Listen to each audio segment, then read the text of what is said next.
से जहां पर होली पर मुस्लिमों पर बैन की मांग तेज हो गई है। हिंदू धर्मगुरु और श्री कृष्ण जन्मभूमि के पक्षकार दिनेश फलाहारी ने अपने खून से मुख्यमंत्री योगी आदित्यनाथ को एक पत्र लिखा और इस मांग को और ज्यादा बल दे दिया। उन्होंने इस चिट्ठी में मुस्लिमों पर हिंदू त्योहारों में घुसपैठ करने के आरोप लगाए हैं। वहीं साथ ही पूरे ब्रज में मुस्लिमों पर बैन लगाने का आग्रह किया है। रिपोर्ट देखिए। ब्रज की होली में मुसलमानों की नो एंट्री। ब्रज में साधु संतों की मांग, मुस्लिमों की एंट्री पर लगे बैन। होली में मुस्लिमों की एंट्री पर सियासी घमासान।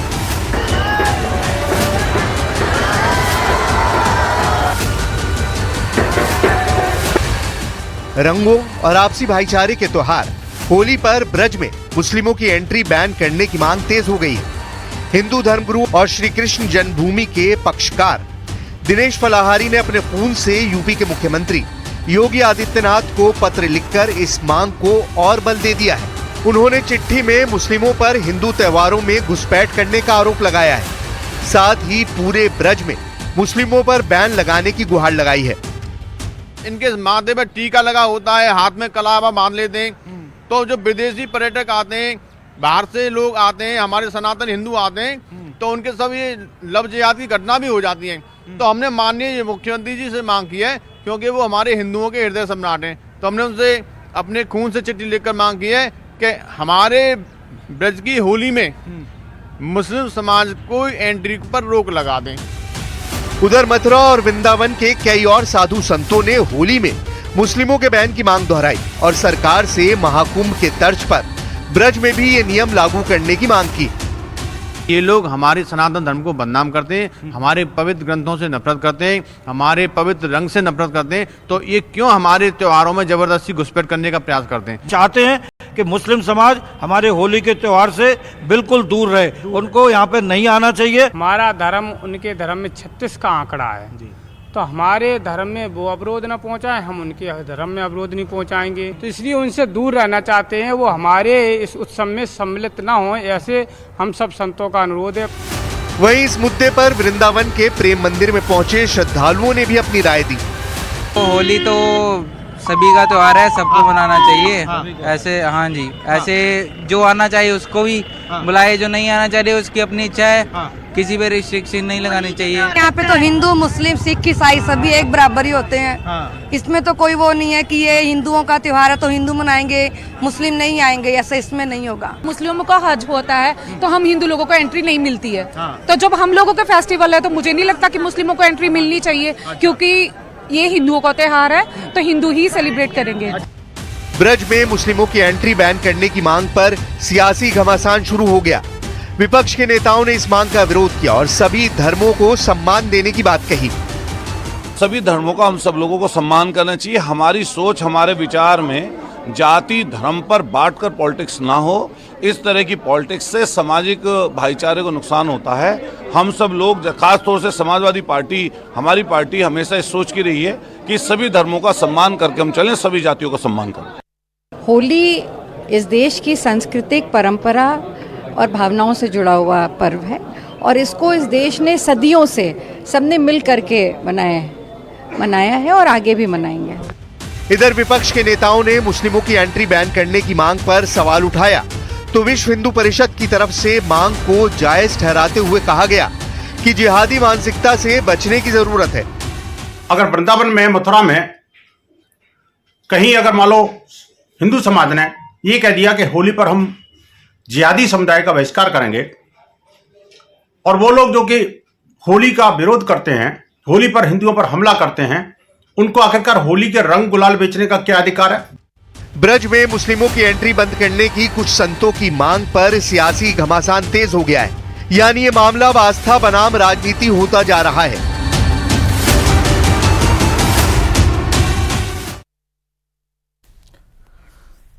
उधर झारखंड में रमजान के पहले से मुसलमान कर्मचारियों को दी जा रही छुट्टी को लेकर सियासी जंग अब तेज हो गई है। गोड्डा से बीजेपी के सांसद निशिकांत दुबे ने झारखंड में साल 2009 में जारी एक नोटिफिकेशन को सोशल मीडिया प्लेटफॉर्म एक्स पर शेयर किया और झारखंड सरकार और कांग्रेस पार्टी पर तीखा हमला बोला है। बीजेपी सांसद ने लिखा कि झारखंड राज्य को इस्लामिक स्टेट घोषित करने का वक्त आ गया है। कांग्रेस का हाथ केवल मुसलमानों के साथ। निशिकांत दुबे के इन आरोपों के बाद झारखंड में सियासी बवाल शुरू हो गया। रिपोर्ट देखिए।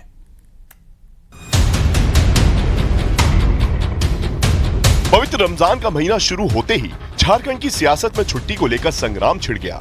रमजान में मुस्लिम कर्मचारियों को छुट्टी देने के एक पुराने फैसले को लेकर झारखंड में सियासी युद्ध तब शुरू हो गया जब गोड्डा से बीजेपी सांसद निशिकांत दुबे ने सोशल मीडिया पर एक 29 अगस्त 2009 का पुराना सरकारी नोटिफिकेशन शेयर किया। 2009 की अधिसूचना की तस्वीर के साथ निशिकांत दुबे ने कांग्रेस पर हमला बोला और लिखा कि झारखंड राज्य को इस्लामिक राज्य घोषित करने का समय आ गया है। कांग्रेस का हाथ केवल मुसलमानों के साथ। निशिकांत दुबे की इस पोस्ट के बाद झारखंड में राजनीति तेज हो गई। कांग्रेस और झारखंड मुक्ति मोर्चा ने उन पर तीखा पलटवार किया। जिस धर्म का भी पर्व आता है, यहाँ तक कि पारसी जो हमारे यहाँ बहुत छोटी संख्या, उनका भी अगर कोई पर्व होता है तो उस पर छुट्टी दी जाती है, प्राथमिकता दी जाती है उनको। तो निशिकांत जी का जो ये कहना है बायस्ड है। अब निशिकांत दुबे को पेट में पता नहीं क्यों दर्द होने लगता है जैसे ही रमजान का अवसर शुरू हुआ है और वो इस तरह के कवायद शुरू कर दिए हैं। मुझे लगता है कि सबसे ज्यादा अगर कोई उन्माद फैलाने वाले सांसद हैं तो हमारे निशिकांत दुबे हैं, और जिन्होंने लगातार एक तरफा बात किया है। इतना सुखद क्षण में इस प्रकार का, जैसे हम लोग बोलते हैं ना कि खीर बना के एक बूंद किरासन तेल मिला, निशिकांत दुबे किरासन तेल। हर अच्छा चीज में उनकी गंदगी आ जाती है। दरअसल झारखंड में 2009 की इस सरकारी अधिसूचना में रमजान के दौरान सरकारी कार्यालयों में मुस्लिम समाज के कर्मचारियों को विशेष सुविधा प्रदान की गई थी, जिसमें मुस्लिम कर्मचारियों को रमजान के दौरान शाम 4 बजे दफ्तर से छुट्टी मिल सकेगी। इसके अलावा हर शुक्रवार को दोपहर 12 बजे से 2 बजे तक जुमे की नमाज के लिए भी विशेष अवकाश दिया गया था। हालांकि निशिकांत दुबे ने जो डॉक्यूमेंट शेयर किया है वह तब का है जब झारखंड में शिबू सोरेन की सरकार गिरी थी और राष्ट्रपति शासन लागू हुआ था और उस समय केंद्र में यूपीए की सरकार थी। निशिकांत दुबे ने एक नोटिफिकेशन 2009 का ट्वीट किया और कहा है कि झारखंड को इस्लामिक राज्य घोषित करने का समय आ गया है, कांग्रेस का हाथ केवल मुसलमानों के साथ। तो 2009 का नोटिफिकेशन, उसके बाद बीजेपी की सरकार बनी, तो कहा जा रहा है कि उस वक्त बीजेपी ने क्यों नहीं बदला। देखिए, हो सकता है, मेरी जानकारी में तो इस नोटिफिकेशन की बात अभी भी नहीं है, अभी आपने ट्वीट पढ़ के बताया, लेकिन मैं कह रहा हूं तब नहीं करी अब करी। क्या ये शर्म की बात नहीं है? क्या ये देश के लिए इससे बड़ी तुष्टीकरण की राजनीति हो सकती है? एक तरफ आप प्रधानमंत्री हमारे कहते हैं सबका साथ सबका विकास, और दूसरी तरफ एक विशेष धर्म के लिए नोटिफिकेशन जारी करके उस धर्म के लोगों का बोलबाला किया जा रहा है वहां पे। मैं मानता हूं कि अगर तब समझ में नहीं आया तो अब समझ में आया, तो क्या कांग्रेस को अब इस पे जवाब नहीं देना चाहिए? फिलहाल रमजान के महीने में मुस्लिम कर्मचारियों को पहले से दी जा रही छुट्टी पर इस सियासी बवाल ने कई सवाल छोड़ दिए हैं।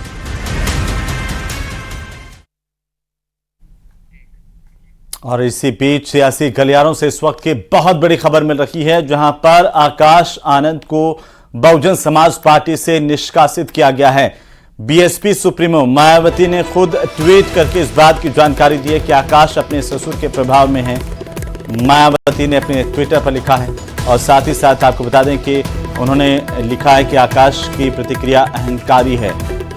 बीएसपी सुप्रीमो ने खुद पोस्ट करके इस बात की जानकारी दी है। अशोक सिद्धार्थ के प्रभाव में थे, मायावती ने पोस्ट करके जानकारी दी है। सोशल मीडिया पर यह पोस्ट बेहद चर्चाओं में है। तो आकाश अपने ससुर के प्रभाव में है, बीएसपी सुप्रीमो की तरफ से ये जानकारी एक्स हैंडल पर दी गई है।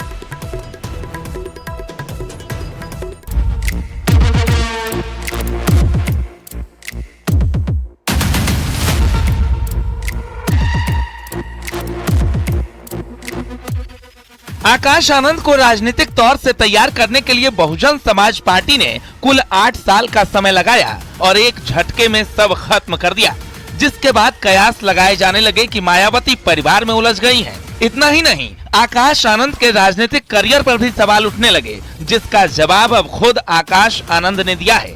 आकाश आनंद ने अपने पोस्ट में लिखा है, आदरणीय बहन जी का हर फैसला मेरे लिए पत्थर की लकीर के समान है। मैं उनके हर फैसले का सम्मान करता हूँ, उस फैसले के साथ खड़ा हूँ कुछ विरोधी दल के लोग ये सोच रहे हैं कि पार्टी के इस फैसले से मेरा राजनीतिक करियर समाप्त हो गया। उन्हें समझना चाहिए कि बहुजन मूवमेंट कोई करियर नहीं, बल्कि करोड़ों दलित, शोषित, वंचित और गरीबों के आत्मसम्मान और स्वाभिमान की लड़ाई है।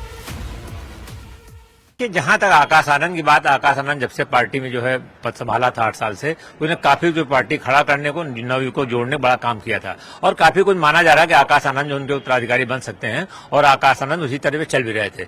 लेकिन अचानक लग रहा है बहन जी का सुरक्षा की भावना से जो भी उनको फीडबैक मिला हो, जिस तरह आकाश आनंद को हटाया है और आकाश आनंद के ऊपर जो कमेंट किए हैं, इससे लगता है कि उनमें सुरक्षा की भावना आ गई है। ये क्लियर हो गया है कि मायावती जो चाहेंगे वही होगा और आकाश आनंद का कैरियर पर उन्होंने पूरा विराम लगा दिया है और इससे जो है बसपा में अंदर अंदर जरूर जो है लोगों में मनमुटाव भी होगा और इससे माना जा रहा है कि बसपा का नुकसान ही होगा। जिस तरह से मायावती ने प्रेस रिलीज जारी कर आकाश आनंद और उनके ससुर पर आरोप लगाए, उससे बात साफ हो जाती है कि घर के अंदर चार दीवारी में सब कुछ ठीक नहीं चल रहा है। इस मामले पर समाजवादी पार्टी और कांग्रेस का कहना है कि आकाश आनंद पर कार्रवाई बहुजन समाज पार्टी का आंतरिक मामला है। वो उनकी पार्टी का आंतरिक मामला, वो जाने और भारतीय जनता पार्टी। देखिए, समाजवादी पार्टी उनको देखिए, ये बहन मायावती जी वो अपनी पार्टी की मुखिया हैं और ये निर्णय लेने का अधिकार उन्हें है।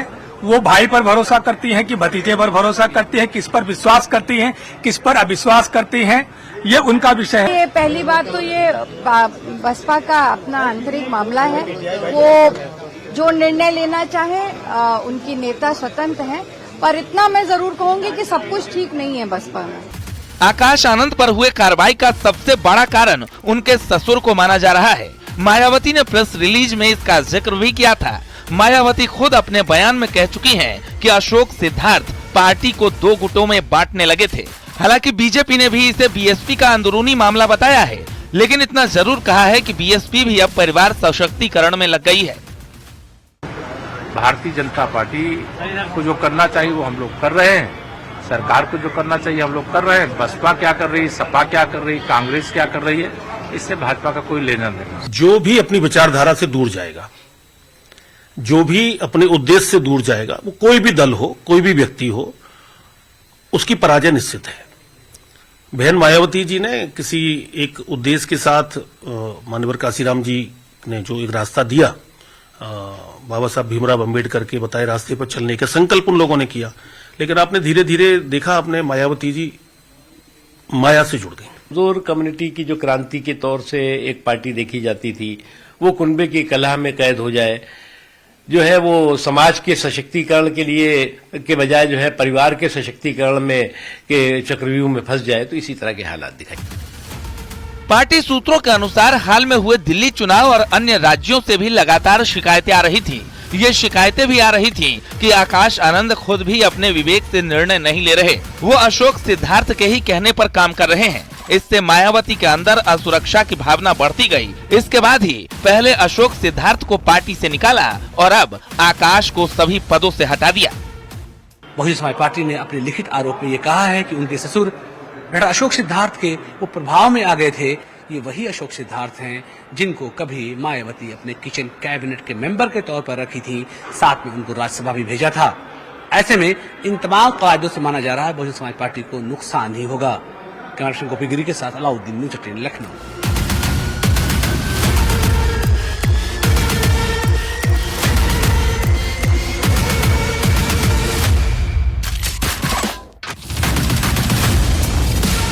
तो वहीं उधर बिहार में मुख्यमंत्री नीतीश कुमार के बेटे निशांत की राजनीति में आने को लेकर के सियासत अब तेज हो गई है। खुद निशांत और उनके पिता ने इस पर कोई साफ संकेत नहीं दिए हैं, लेकिन पारिवारिक सदस्यों की माने तो निशांत राजनीति में अब आ सकते हैं।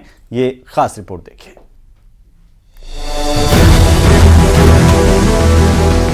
निशांत हमारे भाई हैं, हम तो चाहेंगे कि भाई जल्दी आ जाए। अपनी पार्टी की चिंता करें, जदयू की चिंता करने की कोई जरूरत नहीं है। जिस दिन निशांत जी को राजनीति में आना होगा, निशांत जी को राजनीति में आने से कोई रोक नहीं सकता है। और कितना बार बनेंगे, बन ये रहे हैं, इसलिए निशांत को लाना चाहिए। और राजद के लोग तो बेवजह का अपने स्वार्थ के लिए हर चीज में टांग अड़ाते रहते हैं। चाहेंगे कि भाई जल्दी आ जाए, नहीं तो भाजपा खा जाएगी जदयू। पिता के राह पर बैकडोर की राजनीति करेंगे या फ्रंट फुट की राजनीति करेंगे, यह क्लियर करना चाहिए निशांत जी को। डर तो है नहीं, उनका बहुआ तो है नहीं कि भाई उनको अभी आने लायक नहीं है वो। निशांत कुमार का पूरा एपिसोड है, ये स्क्रिप्टेड है। आजकल बिहार में नीतीश कुमार के बेटे निशांत कुमार बहुत ज्यादा चर्चा में हैं। खास तौर पर राजनीतिक गलियारे में कोई कह रहा है कि नीतीश कुमार अपने बेटे निशांत कुमार को प्रमोट कर रहे हैं और राजनीति में लाने की तैयारी कर रहे हैं। कोई कह रहा है कि वो परिवारवाद पर हमले करते थे और उनकी सच्चाई सामने आ गई है। हालांकि इससे पहले कभी भी नीतीश कुमार के परिवार पर भी चर्चा नहीं हुई थी, लेकिन निशांत कुमार के एक्टिव होने पर पूरे देश में उत्सुकता है कि नीतीश कुमार के बेटे होने के अलावा निशांत कुमार की पहचान क्या है, वो कैसे है, क्या किया है और क्या कर सकते हैं। नीतीश कुमार के बेटे निशांत का स्वभाव बेहद शांत और सादा है। वे आम लोगों से मिलते जुलते हैं, लेकिन कभी भी एहसास नहीं होने देते हैं कि वो मुख्यमंत्री के बेटे हैं। परिवार के करीबी बताते हैं कि निशांत शुरू से ही पढ़ाई में अव्वल रहे हैं। केंद्रीय विद्यालय बेली रोड से पढ़ाई करने के बाद पटना साइंस कॉलेज और फिर बिट मेसरा से इंजीनियरिंग की डिग्री हासिल की। परिवार का भी कुछ ढूंढना चाहिए, है ना, जरूरी है। नीतीश कुमार के बाद कोई पॉलिटिकल, हम तो समझते हैं जेडीयू में कोई नहीं है संभालने वाला जेडीयू को, इसलिए बहुत जरूरी है निशांत को पॉलिटिक्स में आना और ऐसे सब व्यक्तियों को जरूर आना चाहिए। निशांत का राजनीतिक रुझान अब खुलकर सामने आ रहा है। हाल के दिनों में वे लगातार राजनीतिक मुद्दों पर बात कर रहे हैं। उनके कॉलेज के सीनियर और वर्तमान में बिहार सरकार में मंत्री नितिन नवीन बताते हैं कि निशांत अपने छात्र जीवन में ही अलग नजर आते थे। निशांत भी अपने बाकी पढ़ाई और बाकी सर्किल में रहते थे, बहुत ही शोवर टाइप के और बहुत ज़्यादा बहुत कह सकते हैं कि पॉलिटिकल एक्टिविटी परिवार से आने के बावजूद भी अपने आप को इन सब चीज़ों से अलग ही रखे। निशांत के राजनीति में आने की चर्चा ने विपक्ष को बेचैन कर दिया है। क्या इसका उन्हें फायदा होगा या नुकसान? क्या जेडीयू में वंशवाद की राजनीति शुरू हो जाएगी? सवालों के जवाब जानने की कोशिश करते हैं बिहार मामलों पर नजर रखने वाले वरिष्ठ पत्रकार से। मुझे नहीं लगता है कि अब छवि पर कुछ असर पड़ेगा। अब डायनास्टिक पॉलिटिक्स कोई इशू नहीं रह गया है, कोई पार्टी नहीं है। आप देखिए ना कि ये बात ही चली है, राजद स्वागत कर रहा है, कांग्रेस स्वागत कर रही है, बीजेपी वाले भी स्वागत कर रहे हैं और नीतीश कुमार अब जितना इनिंग्स खेलना था वो ऑलमोस्ट वो कंप्लीट कर चुके, उनको कुछ प्रूव नहीं करना है। और जहां तक हुआ कि अपने पोजीशन से स्केल डाउन करना, तो वो वही मुख्यमंत्री थे जो कहते थे कि मिट्टी में मिल जाएंगे, बीजेपी में वापस नहीं जाएंगे। तो ये तो कई बार हो चुका है। तो हाँ, कहीं एक डायनास्टिक पॉलिटिक्स उनका जो टेक था वो डाइल्यूट होगा, लेकिन अब वो प्रैग्मेटिक पॉलिटिक्स कर रहे हैं। नीतीश कुमार की तबीयत को लेकर भी चर्चाएं हो रही हैं। अगर भविष्य में कोई आपात स्थिति आती है तो क्या निशांत जेडीयू की कमान संभालेंगे? और अगर ऐसा होता है तो क्या नीतीश और उनकी पार्टी परिवारवाद के आरोपों में तो नहीं घिर जाएगी? वैसे राजनीति में जब आईएएस के बेटा आईएएस हो सकता है, डॉक्टर के बेटा डॉक्टर हो सकता है, किसान के बेटा किसानी कर सकता है, तो राजनीति करने वाले राजनीति के बाल बच्चे क्यों नहीं आगे आ सकते हैं? निशांत जी योग्य है, इंजीनियर है और निशांत जी आते हैं तो हम लोगों को स्वागत करेंगे। निशांत जी को आना चाहिए राजनीति में और संभालना चाहिए राजनीति में आकर के। निशांत कुमार राजनीति में आएंगे या नहीं, ये अभी साफ नहीं है। हालांकि वो बिहार की राजनीति में चर्चा का विषय है और इसी साल बिहार में होने वाले विधानसभा चुनाव से पहले उनके नाम पर राजनीतिक हलचल बताती है कि कुछ न कुछ तो होने वाला है और नीतीश कुमार निशांत को जेडीयू में बड़ी जिम्मेदारी दे सकते हैं।